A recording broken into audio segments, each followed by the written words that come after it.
YP math classes में मैं यशपाल सिंह आपका स्वागत करता हूं। जिन विद्यार्थियों ने अभी तक मेरे चैनल को सब्सक्राइब नहीं किया वो चैनल को सब्सक्राइब करें तथा वीडियो को लाइक करें और कोशिश ये करें कि वीडियो को अंत तक देखें। आज हम पढ़ रहे हैं आपकी कक्षा 8 की प्रश्नावली 6 का एग्जाम्पल नंबर 1 देखेंगे। तो एग्जाम्पल 1 में कहा गया है कि बिना गुणा किए निम्नलिखित संख्याओं का वर्ग गुणा किए बिना कीजिए। क्या कहा है? निम्नलिखित संख्याओं का वर्ग ज्ञात करना है और वर्ग कैसे ज्ञात करना है? बिना गुणा किए। हमने जब आपको पहली क्लास में बताया था कि गुणा करना है, जैसे 5 का गुणा वर्ग करना है तो 5 गुणा 5 बराबर 25 हो जाता। 10 का वर्ग ज्ञात करना है तो 10 गुणा 10 बराबर 100 हो जाता। आज हमारे प्रश्न में कहा गया है कि बिना गुणा कीजिए, वर्ग ज्ञात करना है बिना गुणा करे। गुणा करना ही नहीं है और वर्ग ज्ञात करना है। हमारी संख्या है 39। क्या है? 39। तो देखिएगा, अब 39 का वर्ग ज्ञात करना है मुझे, ठीक है। अच्छा, 39 को किस प्रकार से लिख सकते हैं? 30 प्लस 9 लिख सकते हैं अथवा 40 माइनस 1 रख सकते हैं। नहीं, ऐसी संख्या लेंगे जो 10 के आंकड़े में आ जाए, 30 40 50 कोई भी आ जाए। या तो 30 प्लस 9 लिख सकते हैं अथवा 40 माइनस 1 लिख सकते हैं। 40 माइनस 9 क्या हो रहा है? 40 माइनस 9 नहीं आना चाहिए 39 ही। तो क्या लिखें बताओ? 30 प्लस 9। चलो आपकी इच्छा, क्या लिख देंगे? 30 प्लस 9 का वर्ग। तो क्या किया है हमने? 39 को 30 प्लस 9 के रूप में लिखा है, ठीक है। अच्छा, वर्ग का क्या मतलब क्या होता है? वर्ग का कितनी बार गुणा होगा? 2 बार। कितनी बार गुणा होगा? 2 बार। तो 30 प्लस 9 और 30 प्लस 9। अच्छा, गुणा का मतलब एक है 39 का वर्ग करना है तो 39 गुणा 39 नहीं करना है। गुणा का मतलब क्या है? 39 बिना गुणा कीजिए 39 का वर्ग ज्ञात कीजिए कि 39 गुणा 39 नहीं करना है, दूसरे तरीके से करना है। तो देखो 39 को क्या लगा? 30 प्लस 9 का वर्ग। वर्ग का मतलब क्या होता है? 2 बार। कितनी बार? 2 बार। तो संख्या कितनी बार? 2 बार। अच्छा, अब देखो, अब इन कोष्टकों का क्या हो रहा है? गुणा। तो इन कोष्टकों का गुणा कैसे देखेंगे? गौर से देखना। 30 का गुणा भी इसके साथ में हो रहा है और 9 का भी, तो दोनों का गुणा अलग अलग लिखेंगे। देखो 30 का गुणा लिखेंगे 30 प्लस 9। 30 का गुणा कैसे लिखते हैं? 30 प्लस 9, यानी ये 30 लिया और ये पूरा कोष्टक लिया प्लस 9। अच्छा, हेलो, इधर ध्यान होना चाहिए पढ़ाते समय, ठीक है। 30 का 30 लिखा और ये लिखा प्लस 9 लिखा और ये लिखा। बात समझ में आई क्या है? इन दोनों पुस्तकों का गुणा कैसे करेंगे? एक संख्या यहाँ से ली, पूरा पुस्तक प्लस 10 का चिन्ह है तो प्लस, ये संख्या ली, पूरा पुस्तक। और समझ में आई? अब देखो, अब 30 का गुणा इसके साथ में करना है तो देखो 30 का गुणा 30 के साथ में करेंगे तो कितना हो जाएगा? 9 से। कितना हो जाएगा? प्लस 30 का गुणा 9 से करें तो 9 × 27 270, ठीक है। प्लस 9 का 30 करो 9 × 27 प्लस 9 नाम 81। अब इन सबको क्या कर लेंगे? जोड़ देंगे। जोड़ेंगे तो 1 7 दूनी 14, 14 और 8 22, 14 और 8 कितना हो जाएगा? 22। 22 की हासिल 2, 2 9 और 2 11, 12 13 14 15, कितना हो जाएगा? 1521 हो जाएगा। 39 का वर्ग कैसे आया? 1521। बात समझ में आई? तो देखो, और वीडियो को देखने वाले वीडियो को लाइक जरूर करें।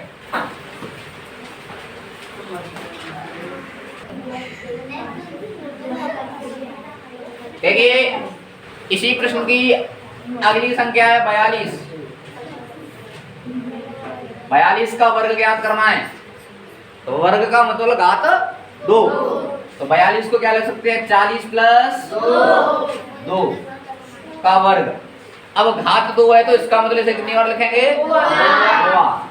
40 प्लस 2 एक कोष्टक में हो जाएगा और दूसरे कोष्टक में 40 प्लस 2। अच्छा, अब मैं इन दोनों कोष्टकों का गुणा करना है। क्या करना है? गुणा करना है। अच्छा हाँ, तो 40 का भी गुणा इसके साथ में हो रहा है और 2 का भी गुणा इसके साथ में हो रहा है। तो अभी हम क्या करेंगे, लिख लेंगे पहले, बाद में कर लेंगे। 40 का भी गुणा होगा इसके साथ में, 2 का भी गुणा होगा, तो मैं 40 का गुणा लिख लेता हूँ पहले। 40 का गुणा 40 प्लस 2 प्लस 2 का गुणा 40 प्लस 2। बात समझ भाई? 40 का गुणा इसके साथ में लिख लिया और 2 का भी गुणा इसके साथ में लिख लिया। अब कर लेंगे एक एक करके। तो देखो 40 का गुणा 40 से करेंगे तो 100 प्लस 40 गुने 2 का 40 से करेंगे तो प्लस 2 का 2 से करेंगे तो। अब इन सबको क्या करेंगे, देखो अच्छा आपको जुड़ना ऐसे नहीं आया डायरेक्ट, तो आप ऐसे लिख सकते हो, इसमें क्या दिक्कत है? हाँ कैसे, ऐसे ऐसे लिख लो। 4 8 2 16 66 लगी 1 6 और 1 7 कितना हो जाएगा? 1764। बात समझ में आई क्या? अच्छा तो यही प्रश्न है 6.2 का पहला। निम्नलिखित संख्याओं के वर्ग ज्ञात कीजिए। इसमें कितने ऑप्शन है? 6। ये 6 प्रश्न आपको घर से करके लाने। अरे रुको, मुझे पता है, लेकिन ये एक जैसे ही है, वो 6 आपको करके देखने हैं। ठीक है, नहीं आएगा बताएंगे फिर तब बताएंगे। हाँ जी बिल्कुल।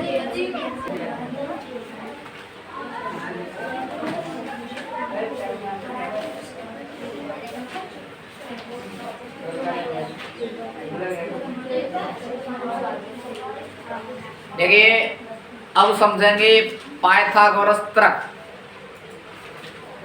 पाइथागोरस तर्क क्या होता है? देखो आगे जाके हम एक प्रमेय पढ़ते हैं, पाइथागोरस प्रमेय।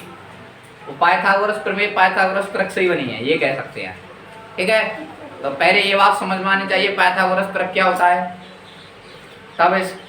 तब बात प्रश्न समझ में आएगा। ठीक है, तो पाइथागोरस तर्क, तर्क का मतलब कितना होता है? 3। अच्छा मैं समझा रहा हूँ, इधर समझ लो, तो दाम मुझे समझ लो, बाद में देख लेना। तर्क का मतलब क्या होता है? 3 होता है। तो तर्क का मतलब 3 होता है। तो ऐसी 3 संख्याएं होंगी, ऐसी कोई 3 संख्याएं होंगी जिनमें 2 छोटी संख्याओं के वर्गों का योग, 2 छोटी संख्याओं के वर्गों का योग तीसरी संख्या के वर्ग के बराबर हो। क्या होगा? 2 छोटी छोटी संख्याएं होंगी, 2 उनका वर्ग करेंगे और उनको क्या करेंगे? जोड़ेंगे। और एक तीसरी सबसे बड़ी संख्या होगी ना, उसका वर्ग के बराबर होगी 2 छोटी संख्याओं के वर्गों का योग। तो आप हेडिंग लिखें पाइथागोरस तर्क।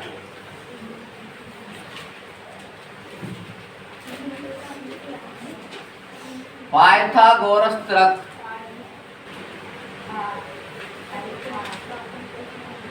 तीन संख्याओं का, 3 संख्याओं का ऐसा समूह है।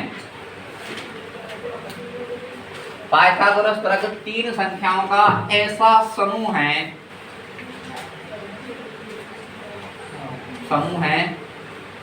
जिसमें 2 छोटी संख्याओं का वर्ग, 2 छोटी संख्याओं का वर्ग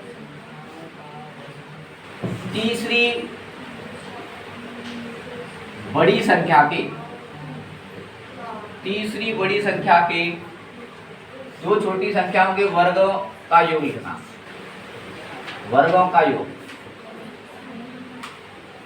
तीसरी बड़ी संख्या के वर्ग के बराबर होता है, वर्ग के बराबर होता है। पाइथागोरस तर्क 3 संख्याओं का ऐसा समूह है जिसमें 2 छोटी संख्याओं के वर्गों का योग तीसरी बड़ी संख्या के वर्ग के बराबर होता है। देखो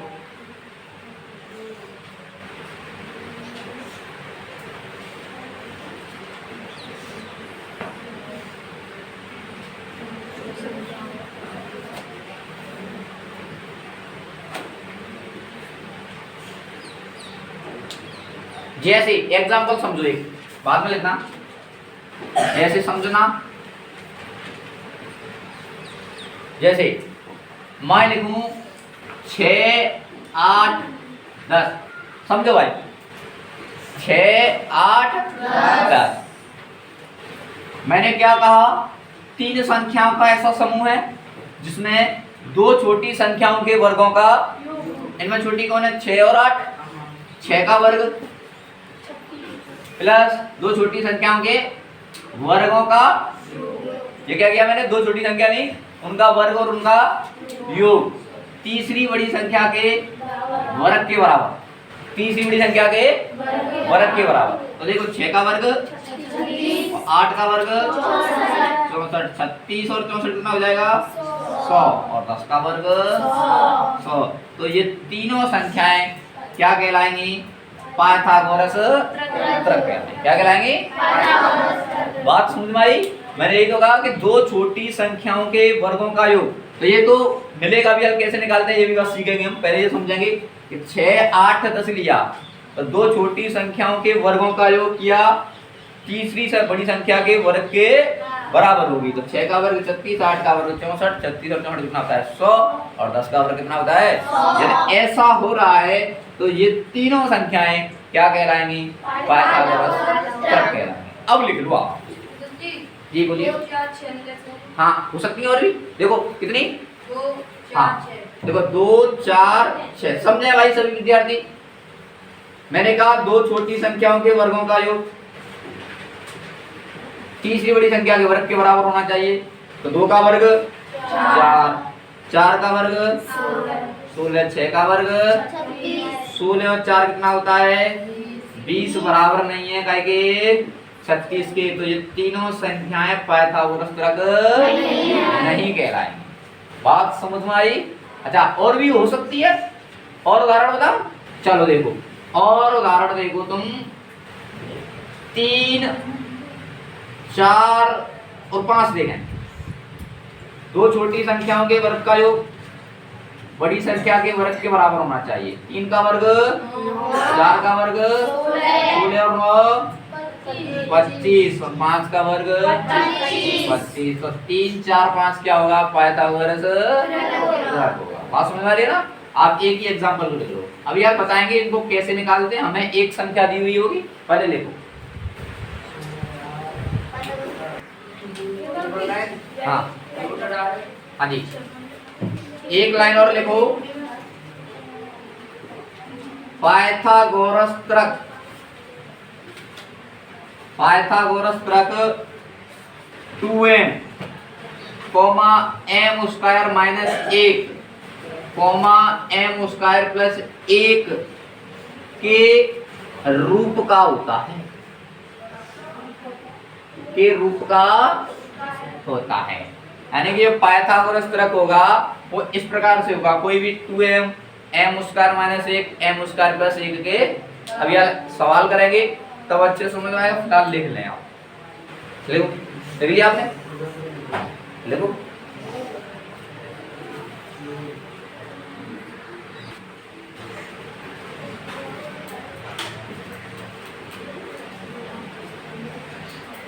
देखिए एग्जाम्पल नंबर 2 में कहा गया है एक पाइथागोरस तर्क लिखिए जिसकी सबसे छोटी संख्या 8 है। यानी पाइथागोरस तर्क लिखना है आपको और उस तर्क में से सबसे छोटी संख्या कौन है 8 है। तो देखिए इधर ध्यान देंगे तो देखो छोटी संख्या कौन बताई गई है 8 बताई गई है। पाइथागोरस तर्क में कितनी संख्या होती है 3। 3 में से एक हमें दी हुई है, समझ रहे हो। 3 होती है, 3 में से एक दी हुई है और एक कौन सी दी है छोटी वाली है ना 8। देखिए अब इधर, अब यार मैंने आपको एक लाइन लगाई थी पाइथागोरस तर्क 2m comma m square minus 1 comma m square plus 1 के रूप का होता है, के रूप का होता है। बात समझ में आ गई। अच्छा देखो, अच्छा 2m एक संख्या होती है, m स्क्वायर माइनस 1 एक संख्या होती है, दूसरी संख्या क्या होती है m स्क्वायर प्लस 1 होती है। तो हमें एक संख्या दी हुई है, गौर से समझने की कोशिश करना। हमें एक संख्या दी है, कितनी?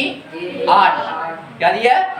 इसका मतलब हमें ये छोटी होती है, ये उससे बड़ी होगी और सबसे बड़ी ये होगी, ऐसे करके होती है। तो यानी कि हमें 2m का मान दिया है कितना? 8। क्या दिया है? 2m का मान कितना? अच्छा 2m क्या है? पाइथागोरस तर्क का सबसे छोटा सदस्य। 2m का मतलब क्या? पाइथागोरस तर्क का फिर उससे बड़ा m स्क्वायर माइनस 1, फिर सबसे बड़ा m स्क्वायर प्लस, और हमें सबसे छोटा सदस्य दिया है कौन? 8। तो इसका मतलब 2m का मान कितना हो गया? 8 हो गया। तो देखिए m का 2 के साथ क्या हो रहा है? उधर जाके तो m का मान 4। m का मान कितना हो गया? 4। इतनी सी बात समझ में आ गई? ठीक है। अच्छा एक सदस्य तो दिया था, अब हमें बाकी के 2 और ज्ञात करने हैं। तो दूसरा क्या होता है? m स्क्वायर माइनस के 1। m का मान कितना है? 4। 4 का वर्ग माइनस 4 का वर्ग 16 होता है। 8 नहीं कहेगा, 4 का वर्ग। 4 का वर्ग 16 माइनस 1, 16 में से क्या कितना बचेगा? 15 बचेगा। तीसरा सदस्य क्या होता है? m स्क्वायर प्लस m का मान कितना था? 4। 4 का वर्ग प्लस 1, 4 का वर्ग 16, 16 और 1 17। अतः पाइथागोरस तर्क, पाइथागोरस तर्क। अच्छा इधर देखो क्या होगा बोलो? एक तो कौन है? 8 और एक 17। अच्छा विद्यार्थी कहाँ गलती करते हैं ये बात देख लो। बस इसमें विद्यार्थी गलती करते हैं कि पहलों का लिखेंगे 4। आप यही बोल रहे हैं ना? 4 पाइथागोरस तर्क का सदस्य नहीं है। पाइथागोरस तर्क का सदस्य कौन होगा? 2m। 2m कितना है? दिया हुआ है। m निकालते हैं ना तो m ही समझेंगे, एक का होगा 4, फिर गलत हो जाएगा। बात समझ में आ रही है ना? क्योंकि उनको क्या लगता है कि ये 2 निकाले हैं और एक क्या निकाला है? 4 निकाला है। ये m का मान है। पाइथागोरस तर्क देखो क्या रूप होता है? 2m। m का मान कितना है? 4। 4 दूनी 8 होगा कि नहीं होगा? या फिर हमें पहले से दिया हुआ है 8, बाकी के तो ज्ञात करते हैं। बात समझ में आई? ऐसे ही 6.2 के आगे के प्रश्न है वो आपको करके देखने हैं। समझ में आई बात? समझ में आई बात? तो वीडियो को देखने वाले वीडियो को लाइक करें और चैनल को सब्सक्राइब नहीं किया है तो चैनल को सब्सक्राइब करें। धन्यवाद आज के लिए।